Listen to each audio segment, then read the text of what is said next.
Hello guys.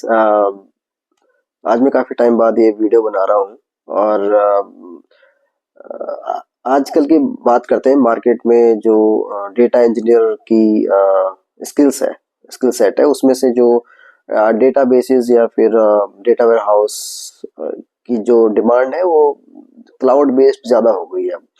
So for example अगर आपको अच्छे से सिक्वल आती है या फिर आप इंटरमीडिएट भी है सिक्वल में, सो व्हेन आई से सिक्वल ऑरेकल आता है आपको या फिर DB2 आता है या फिर MS SQL सर्वर वाला आता है, पोस्ट ग्रेस का कोई आता है तो मैं उसकी बात कर रहा हूँ। तो उसके बेस पे जो क्लाउड बेस्ड फिर जो डेटा बेसिस है डेटा वेयर हाउसेज है, so for example Snowflake and AWS redshift, ये दोनों ही बहुत ज़्यादा पॉपुलर है आज के टाइम पे।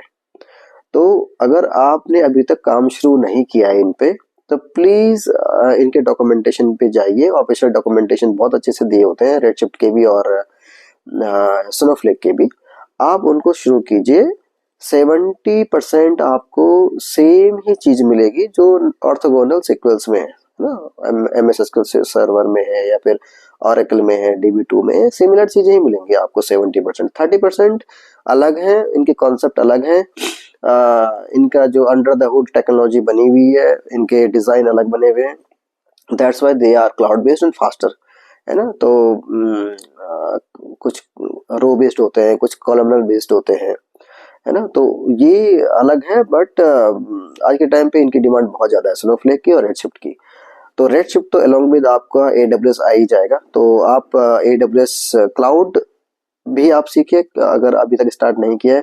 अगर आप बिगिनर है क्लाउड में तो प्लीज AWS को अच्छे से सीख लीजिए। व्हेन आई से AWS तो बात करते हैं EC2 की, S3 की, लेमडा फंक्शंस की, AWS ग्लू जॉब्स की, RDS की, S3 की, स्टेप फंक्शन की, क्लाउड वॉच, है ना, रेडशिफ्ट ऑब्वियसली। ये 5-6 सर्विसेज भी अगर आपको AWS में आ गई, again I am repeating, S3 जो स्टोरेज के लिए आता है, तो आज के टाइम पे S3 पूरा डेटा लेक और लेक हाउस बन चुका है। तो वो मतलब बहुत ज्यादा यूज हो रहा है S3 और डिफरेंट पर्पसेस के लिए यूज हो रहा है। नॉर्मल फाइल के लिए भी, स्ट्रक्चर्ड फाइल के लिए, सेमी स्ट्रक्चर्ड के लिए और अनस्ट्रक्चर्ड के लिए, सबके लिए S3 यूज हो रहा है आज के टाइम पे। तो it's a very vast scope it has. Okay, तो आप S3 मैंडेटरी है सीखना। लैम्डा फंक्शंस बहुत जरूरी है जिसमें आप पाइथन कोड आराम से कर सकते हैं। ठीक है, उसके बाद AWS ग्लू जॉब जिसमें आप पाइस्पार्क कोड कर सकते हैं आराम से, स्पार्क आप सीख सकते हैं अच्छे से। और स्टेप फंक्शन होता है लैम्डा के साथ ट्रिगर करने के लिए यूज होता है और पैरेलल जॉब प्रोसेसिंग के लिए बहुत अच्छा रहता है। फिर IAM पॉलिसीज बहुत जरूरी है।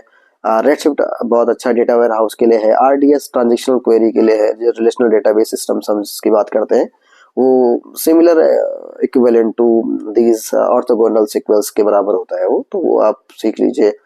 तो ये कुछ क्लाउड वॉच लॉग वगैरह चेक करने के लिए, तो ये कुछ सर्विसेज हैं, ये बहुत मैंडेटरी है, आप इनको सीखिए। और तो AWS में ये जरूरी है। आज के टाइम पे डेटाब्रिक्स भी बहुत ज्यादा बूम कर रहा है। तो डेटाब्रिक्स अपने आप में क्लाउड सर्विस नहीं है, ये किसी क्लाउड के ऊपर बनता है। तो इसके अंडर द हुड या तो AWS रहेगा या एजोर रहेगा या GCP रहेगा, उसके ऊपर फिर डेटाब्रिक्स काम करता है। ठीक है, ये ध्यान रखना। तो डेटाब्रिक्स अपने आप में कोई क्लाउड होस्ट नहीं है, क्लाउड होस्ट करने के लिए इसको कुछ चाहिए। तो लाइकवाइज अगर आप डेटाबेस यूज करते हैं तो बाय डिफॉल्ट या तो एजोर का यूज कर रहा होगा या AWS यूज कर रहा होगा या GCP यूज कर रहा होगा, तो ये भी इंपॉर्टेंट है। तो आज के टाइम पे क्लाउड बेस्ड प्रोजेक्ट्स बहुत इंपॉर्टेंट हो गए, आप इनको सीखिए। और एंड टू एंड पाइपलाइन बनाना बहुत जरूरी है। पाइथन की हेल्प से आप डेटा को कहीं से API से लाओ या फिर अपने लोकल लैपटॉप से S3 पे मूव करो, फिर वहां से S3 से एक जो एक यू नो ब्रॉन्ज, सिल्वर और गोल्ड लेयर्स हम बनाते हैं S3 के अंदर। 3 टाइप का डेटा स्टोर करते हैं भाई। पहले रॉ रहेगा, फिर थोड़ा क्लीन डेटा होगा, फिर एग्रीगेटेड डेटा रहेगा, फिर उसको रिपोर्टिंग के लिए यूज कर सकते हैं। तो ऐसे ऐसे करके आप बनाओ, फिर उसको ग्लू में लाओ, फिर उसको ट्रांसफॉर्म करो या लैम्डा के थ्रू ट्रांसफॉर्म करो, फिर किसी डेटाबेस या डेटा वेयर हाउस में उसको स्टोर कर दो। फिर वहां से कोई फिर से वहां पे इस पूरे को हम ETL प्रोसेस बोल सकते हैं या फिर ELT बोल सकते हैं, एक्सट्रैक्ट ट्रांसफॉर्म लोड या फिर extract load and transform. Depends कि आपकी रिक्वायरमेंट क्या है, आपको कैसे पाइपलाइन बनाना है। बट पाइपलाइन बनाना बहुत जरूरी है, ठीक है। तभी अच्छे से आप सीख सकते हैं कि भाई कैसे एक्चुअल वर्ड में काम करता है। फिर आपका इंक्रीमेंटल लोड हो गया, फुल लोड हो गया, है ना, बैच पाइपलाइन होती है, फिर रियल टाइम पाइपलाइन होती है। ये सब जब आप बना दोगे तो फिर एक अच्छा डेटा इंजीनियर आप बन जाओगे अपने आप ही। हाँ, आज के टाइम पे जो स्किल्ड रिक्वायर्ड सेट है वो पाइथन लैंग्वेज मैंडेटरी हो गई है, एक सिक्वल जरूरी हो गया है क्लाउड बेस्ड, है ना, या फिर अगर क्लाउड नहीं है तो एक सिक्वल क्या आता है आपको, so that's mandatory. Big data is mandatory, वैसे बिग डेटा तो इसमें पाइस्पार्क सबसे ज्यादा चाहिए आज के टाइम पे, ठीक है। एंड टू एंड पाइपलाइन जरूरी है बनाना क्लाउड की हेल्प से। तो और air flow pipeline orchestration tool के लिए, शेड्यूल करने के लिए, तो एयर फ्लो भी आज के टाइम पे रिक्वायर्ड है। अगर आपको रेडशिफ्ट नहीं आता तो क्या आपको स्नोफ्लेक आता है क्या, तो वो भी बहुत ज़्यादा इंपॉर्टेंट है। अगर आपको एडब्ल्यूएस नहीं आता है, चलो कम आता है, और क्या आपको डेटाबेस आता है क्या, so that is also important. तो ये इनमें से कुछ भी आता है, लाइक 2 से 3, any 2 to 3 skills are required to work for a data engineering project, ठीक है। कई लोग जिनको सिर्फ सिक्वल आता है वो पाइथन सीख लेते हैं बाद में। आप अगर डेटाबेस सीख लोगे, पाइपलाइन बनाना डेटाबेस में, तो भी आप पूरे के पूरे डेटा इंजीनियर हो, आप ये समझो। क्योंकि उसमें फिर आपको पाइथन भी यूज करनी पड़ती है, अंडर द हुड आपको या तो एडब्ल्यूएस यूज करना पड़ता है या एजूर यूज करना पड़ता है। आपको उसमें पूरी ना पूरी पाइपलाइन बननी पड़ती है, तो उसमें सारे कॉन्सेप्ट अराउंड कवर हो जाते हैं।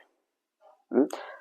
हम बात करेंगे अगले कुछ सीरीज में कि कैसे कैसे आगे बढ़ सकते हैं, क्या क्या क्या डेली बेस पे मैं क्या काम करता हूँ, या अदर जो मेरे कलीग्स हैं वो कैसे कैसे काम करते हैं, और क्या क्या चैलेंजेस हम लोग फेस करते हैं, उसको रिजॉल्व कैसे करते हैं, ठीक है। तो थैंक यू।